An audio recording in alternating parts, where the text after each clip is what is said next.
So a very good question is, what is the purpose of the practice of mindfulness? And the purpose is to heal our consciousness of guilt within and without. Guilt is the soul killer. It is the consciousness destroyer. And so it is necessary for us to be able to catch this thief whenever it rises in our awareness. And it requires mindfulness, because we have become so accustomed to having this thief around that we're not keenly aware enough of what it does to us. So, mindfulness is a pathway to feeling good, feeling God, moment to moment to moment. And when one feels good, good things come towards such a one. Because one becomes attractive, seriously, in its most truest sense. When one feels good, one is attracting all good things to come to it, him, her. But, and I usually start this insight with this idea that in a very old song, there's an opening line, "Imagination is funny. It can make a cloudy day sunny." And that's very true. But it's also true that imagination can make a sunny day cloudy. And we're not just talking about mystical things here. Psychologists have known this and related this for ages. So we have to be aware of what it is that we allow to come to mind. I mean, just think about it. I mean, we've all had that insight, at least we've had the opportunity to investigate that insight.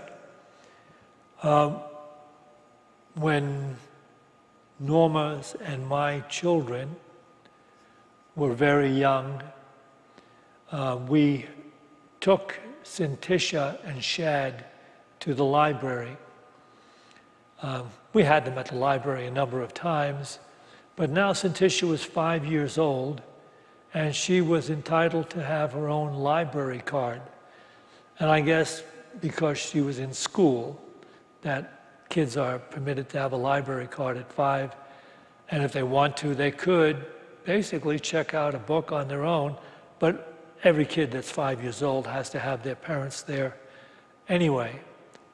Well, we were getting Cintisha lined up. The person was working on getting Cintisha her library card, when all of a sudden we became aware of Shad, who was standing by some chairs, a stack of chairs looking away from everything and crying his heart out.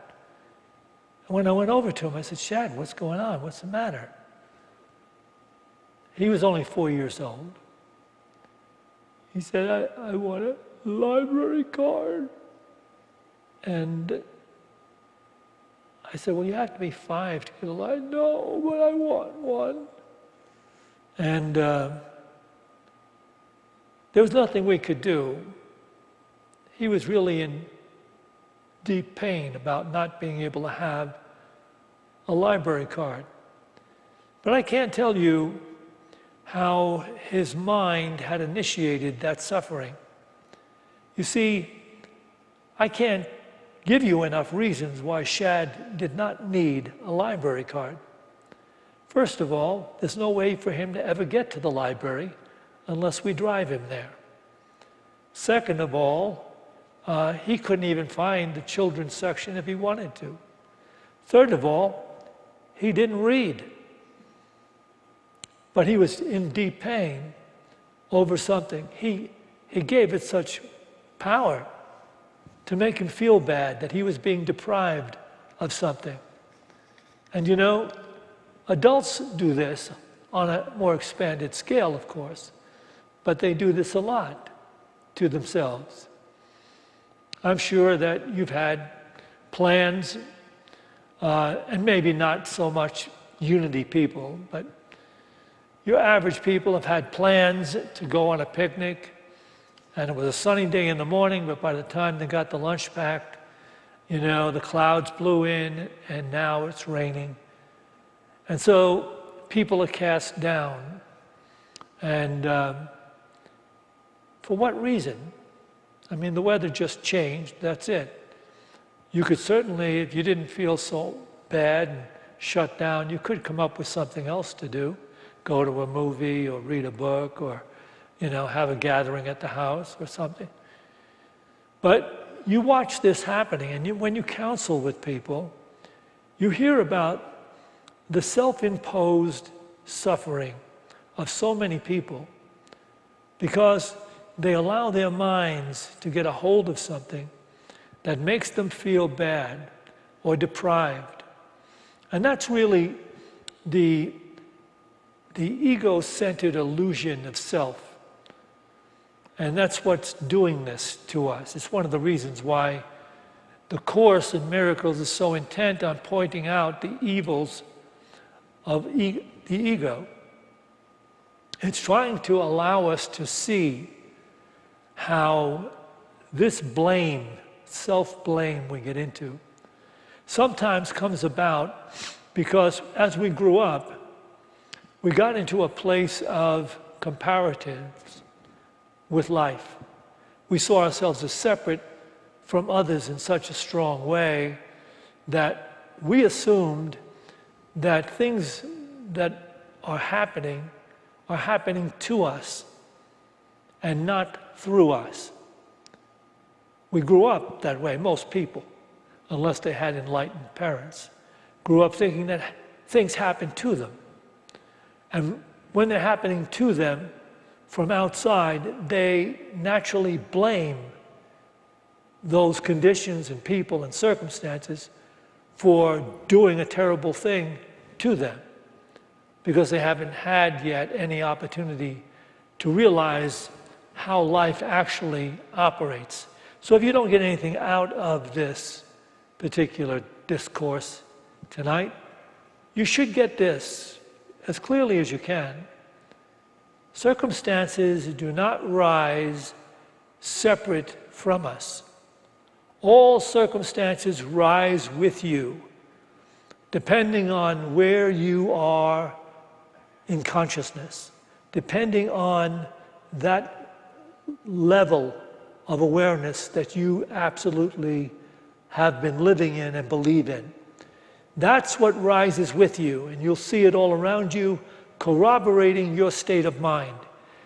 Nothing is happening separate and apart from your level of mind understanding. That is why mindfulness is necessary. And the first step in mindfulness is to know that blame is simply the cause of useless, unnecessary suffering. So we should be aware whenever blame comes into our consciousness, whether it's for conditions and people outside of us or for ourselves. We should be aware of that and say, you know, why am I doing this? It's not necessary. There's nothing to really blame. This is simply the way it is. And I am not totally responsible for the way things are.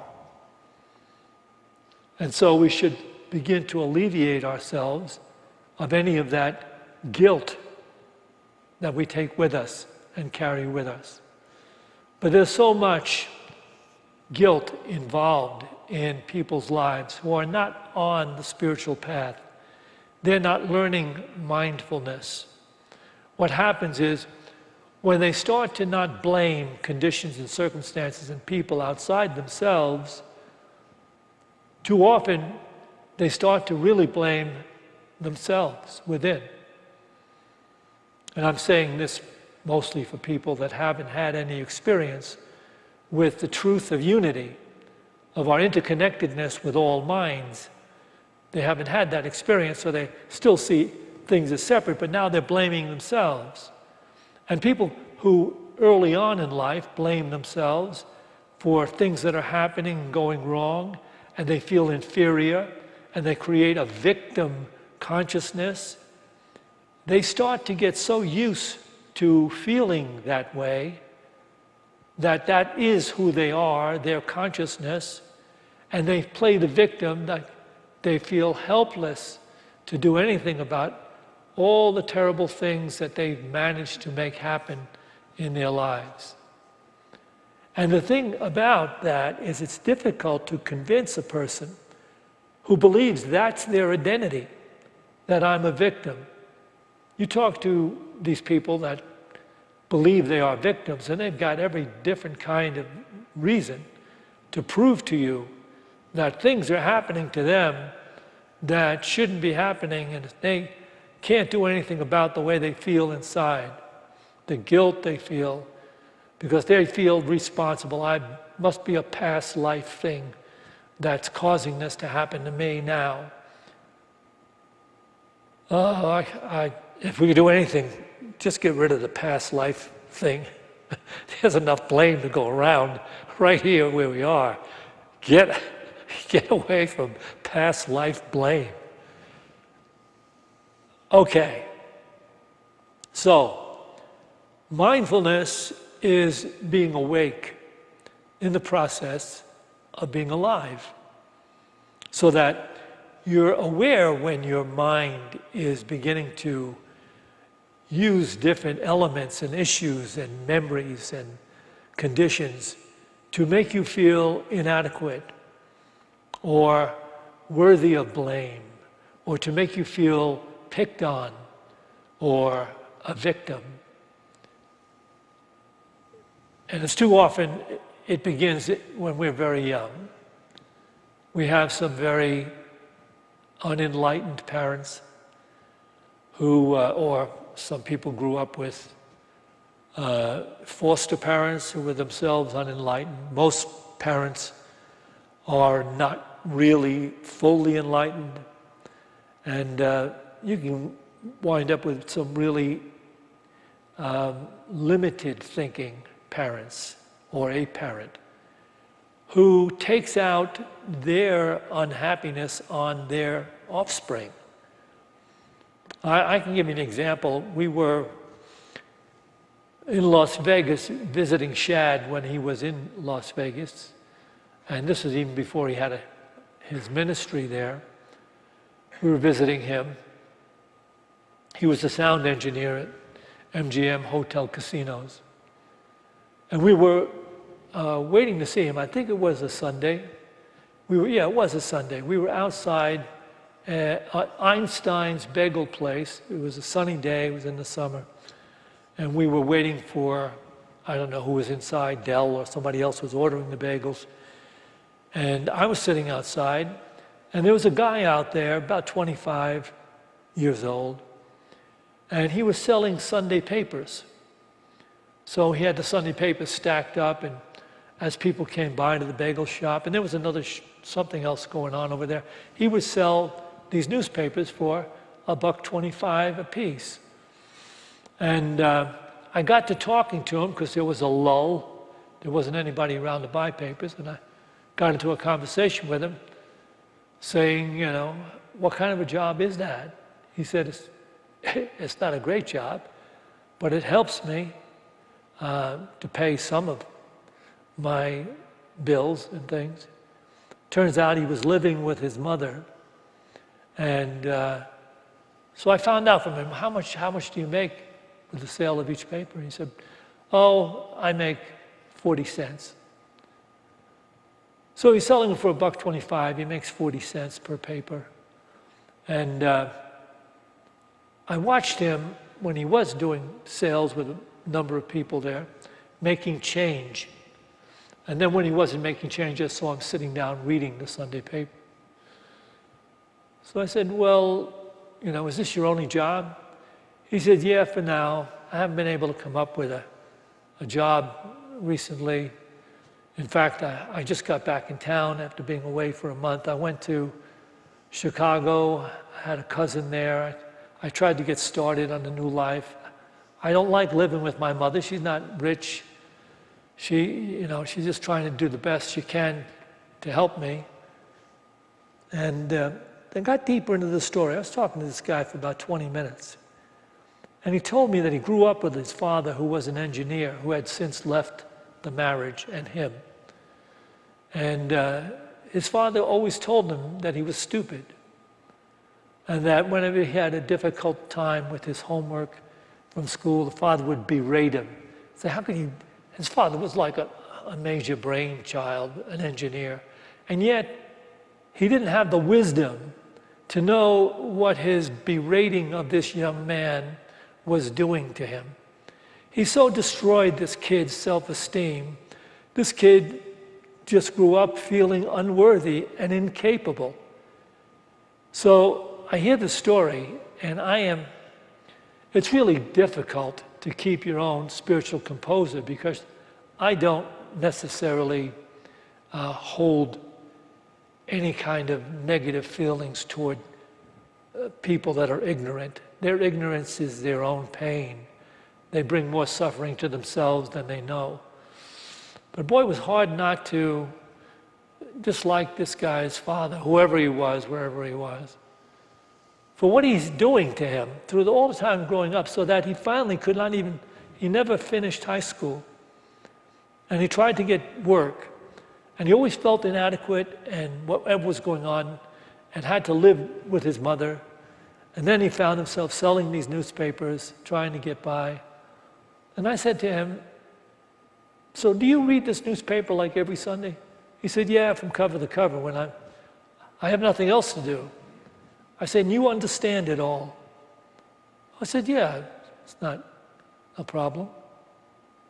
I said, I watched you making change with all these people at $1.25 a paper, and some will hand you $2, some will hand you $5 or $20, and you really, you didn't seem to be making any mistakes. So he said, I can't make mistakes because I lose the money if there's a loss. I said, you can make that kind of change. You have that kind of math, and you're able to add this stuff in your head, and you can read this paper from cover to cover. I said, you would have no problem passing your high school equivalency test. He said, you think? He said, I never really went for it because I don't think I would pass it. I said, you would pass that test with flying colors. If you can read this newspaper and you understand what you're reading and you can make this kind of change as quick as you do, you have no problem. You'll fly through that test. So he said, I probably ought to give it a try. I said, yes, you ought to give it a try. Get your high school diploma and get out there, because you're as smart as the average guy. You're as smart as almost everybody else. So I did my good deed for the day out there.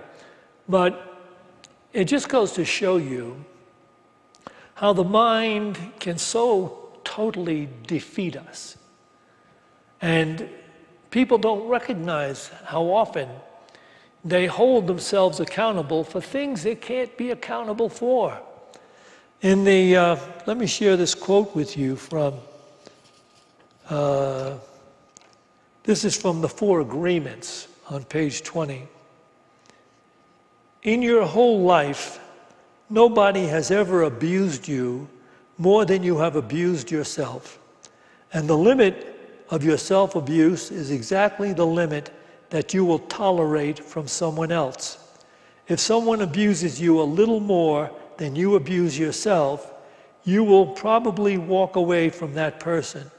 But if someone abuses you a little less than you abuse yourself, you will probably stay in the relationship and tolerate that abuse endlessly.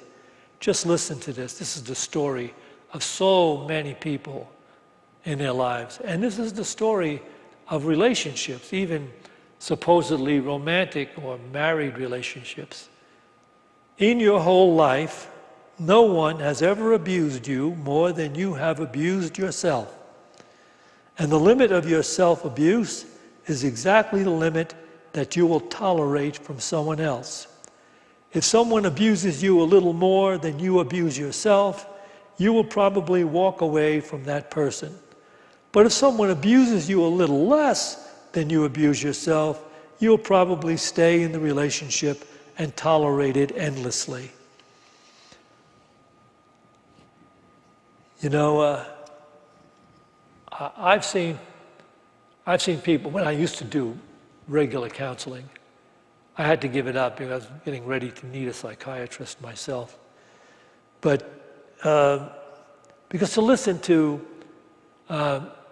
people involved in such limited pain-causing ideas, you know, you'd be counseling with people that, you know, they would be having a good day, and then somebody would make a remark about their appearance, or about their voice, or about maybe they made a presentation, and then somebody would put it down.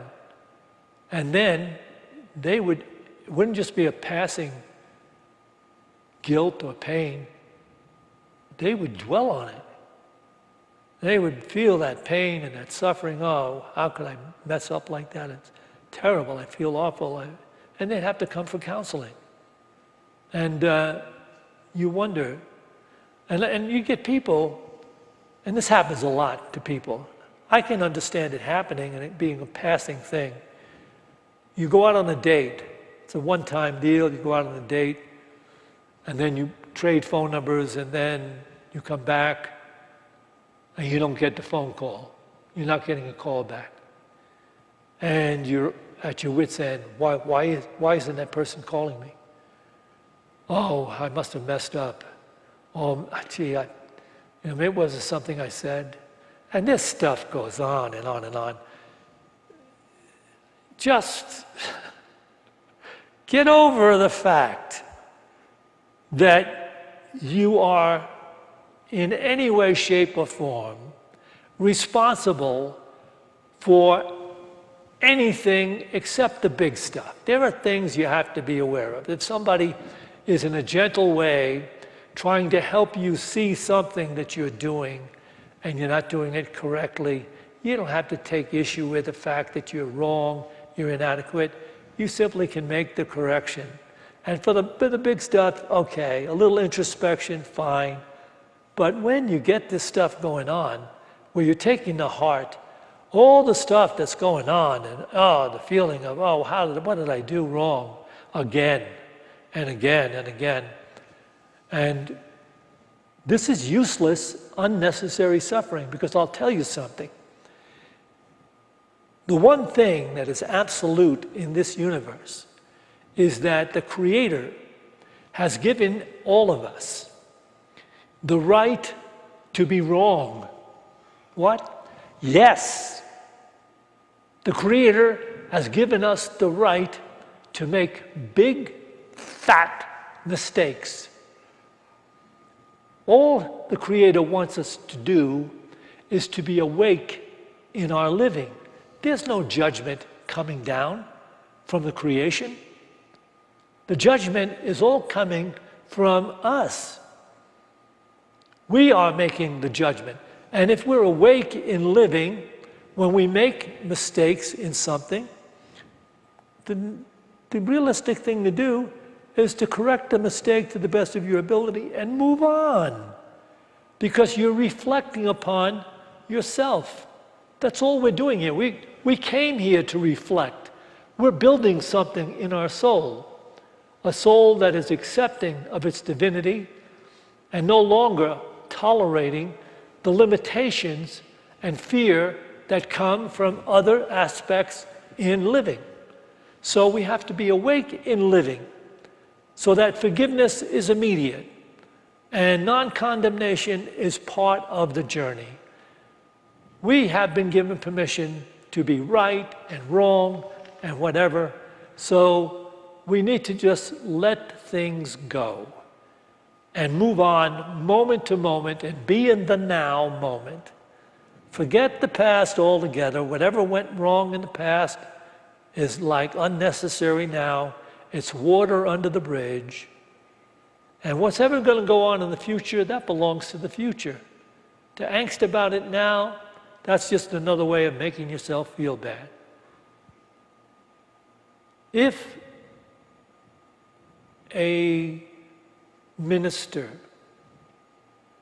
was successful in any possible way, how would a minister measure that success?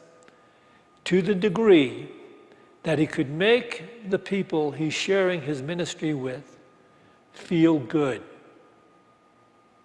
To that degree, he would be a success.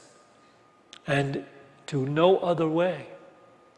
If a minister can actually help people he's sharing his ministry with to feel good, their lives would so improve that that would be the will of God, that you finally get to the place of recognizing you are created by a loving, benevolent God who says, live and learn from living and choose to feel good. Okay. We ought to take that CD because there's a couple of people I still know that need to hear this. And they're not here tonight because they're afraid of the coronavirus. All right. We're going to meditate together. We're going to leave the world behind for a few minutes and just get in touch with feeling good, feeling okay, feeling at peace. And so just being here, sitting, and allowing this moment to be okay.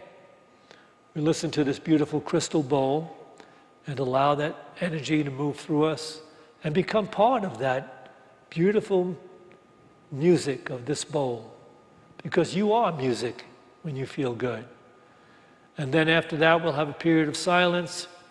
If you don't have a particular meditation technique, then you may want to use this idea. Just gently keep your mind focused on this idea. God is love. Love is life. I am God's life. I am. I am. Breathe in the I, breathe out the N. God is love. Love is life. I am God's life. I am. I am. I am.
this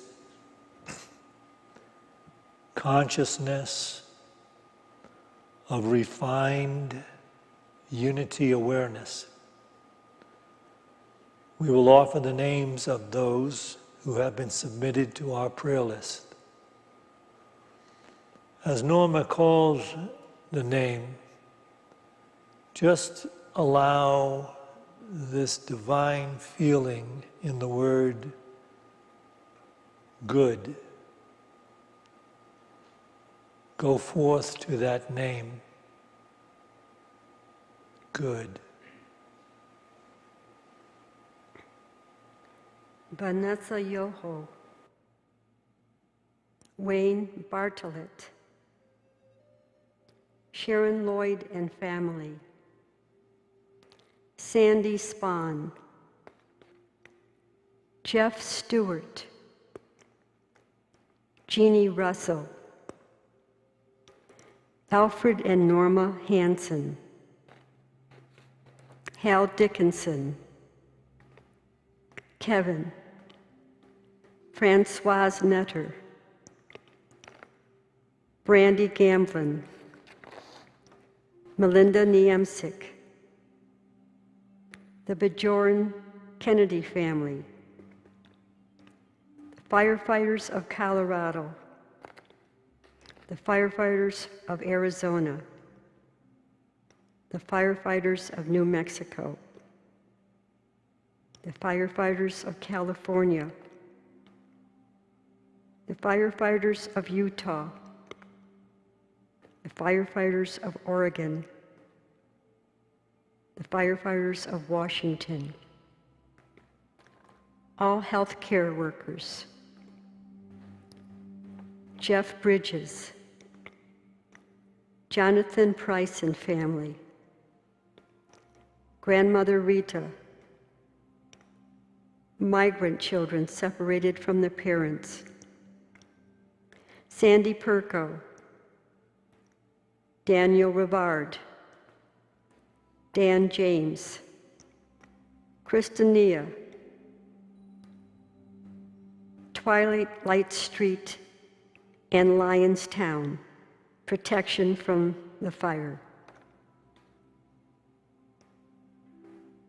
The earth, the water, the air, all life on planet Earth. The United States government, truth, honor, and integrity.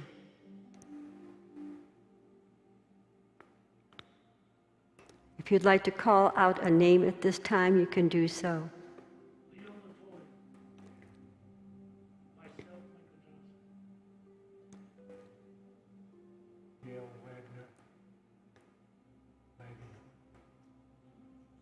Steve Taylor,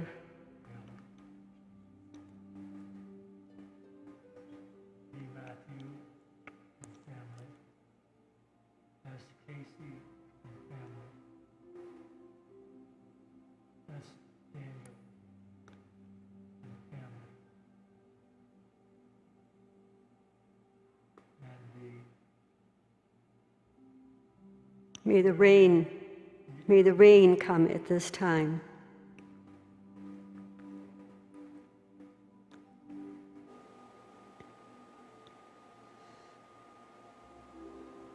You see this light surrounding the prayer box and all the people whose names that have been submitted throughout the month.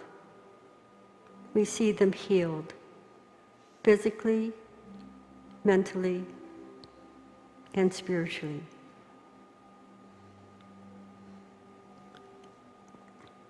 let us take a moment to feel this presence of acceptance and forgiveness and peace and goodness, this divine spiritual awakening of acceptance, forgiveness, peace, and goodness, rising in the consciousness of everyone sharing this Boulder community with us.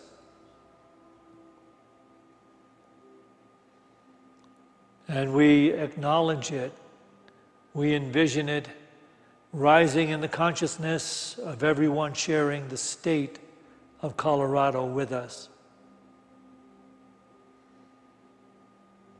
And it rising in the consciousness of everyone sharing these United States of America with us. And we see this occurring in every culture and in every nation, on every continent of the world. The restoring of the divine awareness, rising everywhere, establishing that harmony and peace that is the will of the divine Creator. And we see this taking place in the lives and the relationships of all human beings, with all creatures, with all the vegetation and marine life, with all the oceans and waterways, the earth being restored to its pristine majesty in the new heaven and the new earth. As we pray, the light of God surrounds us. The love of God enfolds us. The power of God protects us. The presence of God watches over us. Wherever we are, God is. And God is love. To this we say, Amen. Amen. Amen. We will take an offering for unity now, but we'll do it in our new way, bringing the offering to our awareness in mind what it is we'd like to donate in order to support this ministry. And that's for all of you as well who are watching this online, live stream. Just bring to mind what it is you would like to give to support this ongoing work that we do. Because this ministry is still in the world, sharing the mystical truth that transcends the limitations of the world. But while we were here, we have to pay bills. So we have to honor that as well. So please open your heart and mind as you bring to mind what it is you'd like to give. And you can give if you don't have a particular way. Right now on your screen, you can go to unityofboulder.com and you'll see several ways of donating to Unity of Boulder. So as we take our offerings in our minds and hearts, let's bless them with this offering statement. Divine love, through me, blesses and multiplies all that I have, all that I give, and all that I receive, because I give. I'll say that again.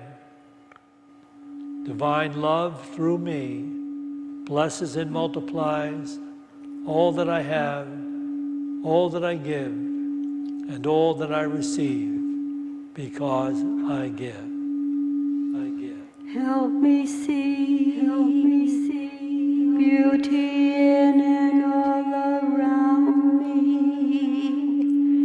Guide my thoughts, choose my words to reflect love.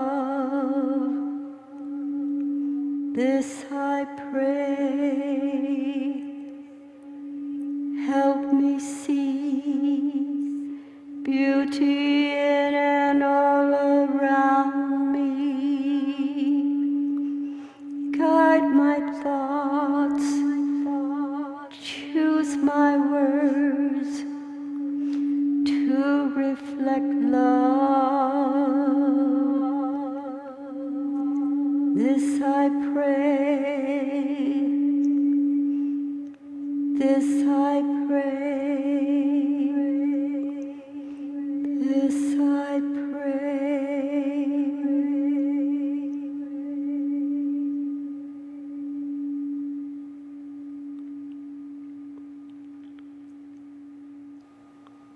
So you can join us again on Sunday for 2 different services. We have the meditation service at 9 a.m.